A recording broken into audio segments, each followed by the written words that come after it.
I want to welcome you to the Ask Jeff YouTube channel. Here's today's question. What role do works play in our salvation? Can someone just pray, quote, the sinner's prayer, go to heaven, even if they go through life without good works? Great question. Now, Ephesians 2:8-9 makes it very clear. For by grace we're saved through faith, not of works, lest any man should boast. So works have nothing to do with, quote, our salvation. Now, when we talk about on the other side of salvation, I would claim that it is fruit that is evidence of our salvation, not works. There's a big difference there because 1 John chapter 3, verse 9 talks about the seed of the gospel in our life that when, according to Ephesians 5, is watered with the word, it naturally generates a supernatural fruit. You go into Mark chapter 4 in the parable of the sower. What's the difference between that which was taken away and that which, quote, you guessed it, bore fruit? Okay, so that being said, works aren't a part of the equation. And one of the things I'd love to do, and if it was on Wednesday night, I would have a board behind me and I'd show you. I call it line theology. So imagine this in your mind.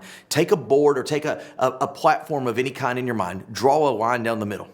On the left side, put lost. On the right side, put saved. And then ask yourself, what does it take to get from one side to the next? To go from lost to saved, biblically speaking, according to Ephesians 2:8-9, there are no works that are involved, okay? In fact, I would argue, quote, the sinner's prayer, which, by the way, isn't just about reciting what somebody else told you to say. It is a sincere calling on the Lord to save you. That's not really a work. Because you're basically saying, I'm incapable of this. I'm completely dependent on you, Jesus, to forgive and save me. It is your work alone, Jesus, that is doing this, not me. The quote, a proper biblical, heartfelt, what we might call sinner's prayer, isn't a work. It's actually you're advocating you cannot do anything. So therefore, when you ask Jesus to forgive and save you, you go across that line. What took you across the line keeps you across the line. And I would argue if there's been a genuine salvation experience and moment in a person's life, works isn't a part of the backside of the equation. It is fruit. It is God, the Holy Spirit, working and moving and operating in our lives. What is the fruit of the Spirit in Galatians chapter 5? Love, joy, peace, gentleness, meekness, self-control, etc. It's not about teaching a Sunday school class or opening doors or passing out bulletins or whatever it may be. We have westernized fruit into works. The Bible doesn't speak of works. It speaks of fruit.